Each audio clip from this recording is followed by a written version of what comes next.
Bab 2828. Tubuh gaib beruang darah. Siapa yang Sando Siong provokasi kali ini? Fase penilaian tahap awal. Apakah benar-benar bisa menyebabkan Sando Siong mati? Steve Yan mengertakkan gigi, berkeringat banyak di dahinya. Sando Siong, orang ini tidak akan mati, kan? Jika benar-benar mati, bukankah aku kaki tangan dan akan disalahkan oleh nyonya tua? Ada perlindungan guru, bahkan jika dia tidak terlalu takut pada ketua sekte, Sando Siong mati karena cari mati sendiri, dan ketua sekte adalah orang yang berakal sehat. Tapi nyonya tertua dari sekte agung sangat tidak masuk akal. Jangan melihat dia sudah kembali ke keluarga tertinggi sekarang, jika putra bungsunya yang paling dia sayang, Sando Siong, meninggal, bagaimana dia bisa acuh tak acuh? Kemudian Eric Kin akan berakhir, dan diperkirakan dia juga akan bernasib buruk. Tidak, aku harus pergi keluar. Teng teng teng. Wajah Steve Yan pucat, memegang heksagram dan berlari menuju kedalaman kuil Tao. Tapi setelah berlari beberapa langkah, dia berhenti lagi. Salah. Steve Yan mengerutkan kening dan berpikir.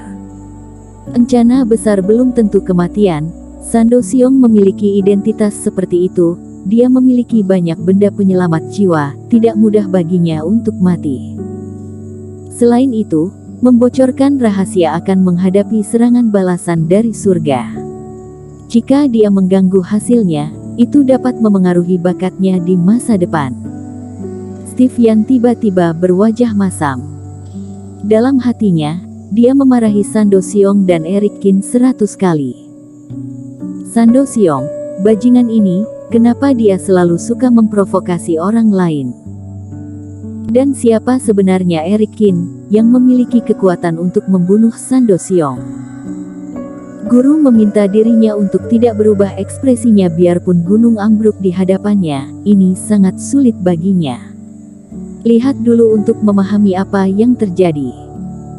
Jika tidak berhasil, aku akan menerima serangan balik dan segera memberitahu ketua sekte, itu termasuk sudah melakukan tugas aku.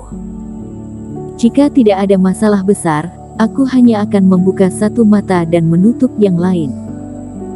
Selama Sando Siong tidak mati, tidak bisa menyalahkanku.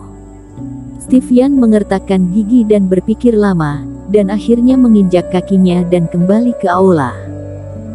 Alasan utamanya adalah konsekuensi dari serangan balik terlalu menakutkan, dan dia benar-benar tidak ingin merusak masa depannya demi bajingan seperti Sando Siong.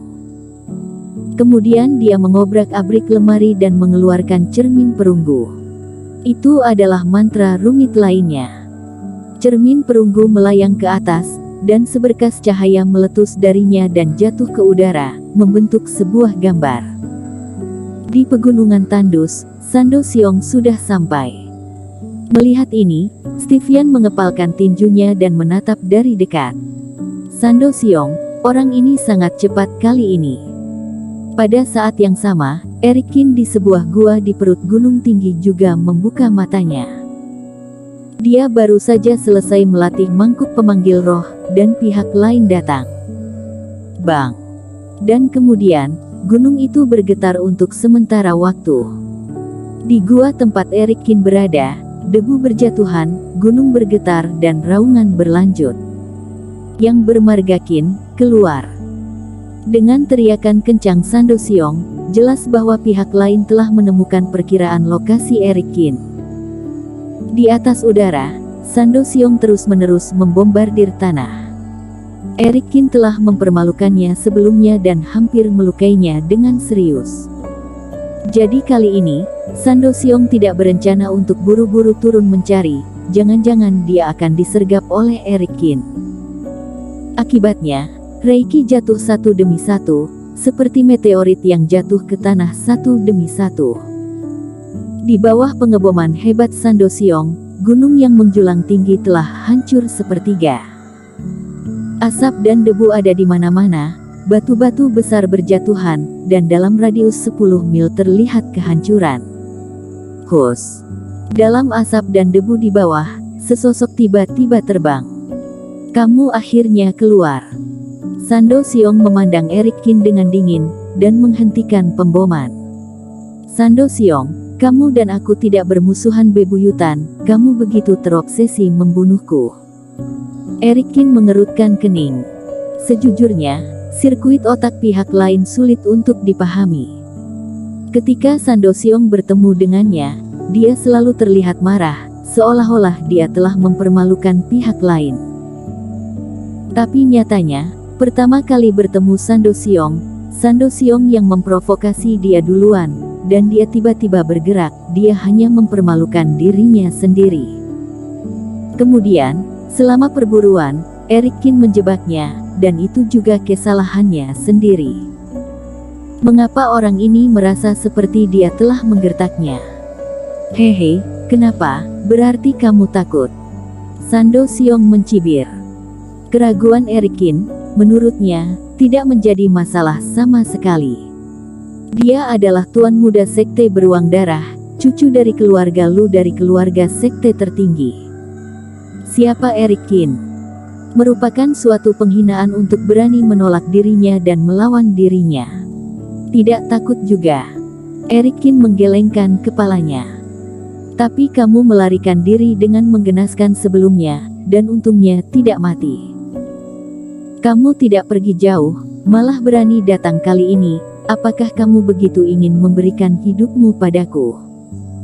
Jangan sombong, aku akan membunuhmu kali ini. Tubuh gaib beruang darah. Ditusuk di boroknya oleh Eric Kin, Sando Siong tampak marah, dia berteriak, dan seluruh tubuhnya meledak menjadi sinar merah. Aura yang mengejutkan, berpusat pada Sando Siong, menyapu dengan liar. Eric Kin sedikit mengernyit, lalu mundur untuk menghindari turbulensi. Di tengah teriakan Sando Siong, wajahnya terasa sakit dan tubuhnya terus membengkak. Setelah itu, pakaian luarnya langsung terbelah, mengubah dirinya menjadi pria kekar setinggi 3 meter lebih. Ini adalah peringkat ke-49 dalam daftar tubuh pertempuran Dharmakaya. Pupil mata Eric Kin sedikit menyusut. Pada saat ini, tidak hanya tubuh Sando Siong menjadi besar, tetapi otot-otot di seluruh tubuhnya terlilit seperti raksasa yang terbuat dari tembaga dan besi. Ini terlalu menakjubkan. Auranya bahkan lebih kaya dan lebih kuat dari sebelumnya. Secara khusus, sinar merah di luar tubuhnya bagaikan zat, mengembun menjadi lingkaran bayangan, dan sinar merah itu samar-samar terlihat membentuk beruang iblis. Sando Siong sekarang tingginya 3 meter, dan bayangan beruang iblis ini tingginya lebih dari 10 meter. Dengan setiap gerakan Sando Siong, sinar merah di luar tubuh juga beredar, seperti beruang iblis berwarna darah, selalu mengikutinya. Dalam inti teknik sekte beruang darah kami, tidak ada yang bisa hidup, kamu bisa mati untuk aku. Sando Siong menyeringai dan melihat tangannya dengan puas. Setelah menggunakan tubuh gaib beruang darah, dia bisa merasakan kekuatan yang melonjak yang akan meluap di tubuhnya. Ketika Eric Kin menggunakan Sky Eater sebelumnya, Sando Siong juga memancarkan cahaya ini, berniat untuk menggunakan tubuh pertempuran. Baru setelah itu dia ditembus oleh ratusan Sky Eater, dan dia merasa terancam nyawanya, dan dia segera mengakhiri teknik ini. Kali ini, kamu dan aku akan bertanding lagi, tubuh Taois siapa yang lebih kuat dan siapa yang lebih lemah. Sando Siong berteriak dan bergegas menyerang. Eric Kin juga menyipitkan matanya dan mencoba kekuatan tubuh pertempuran Dharmakaya yang termasuk peringkat 50 teratas, jadi dia tidak menghindar, dia juga datang untuk menemui Sando Siong.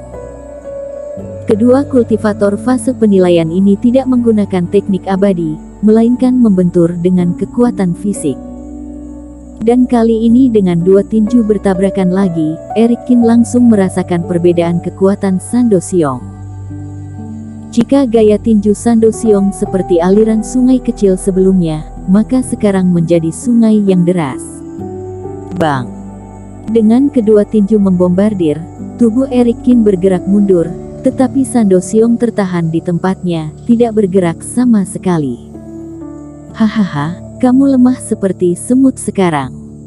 Sando Siong tertawa dan sangat senang. Sebelumnya, saat bertarung dengan Eric Kin dengan tubuh Taois, dia ternyata kalah. Ini membuat Sando Siong selalu merasa malu, tetapi kali ini, dia jelas menang. Bersambung.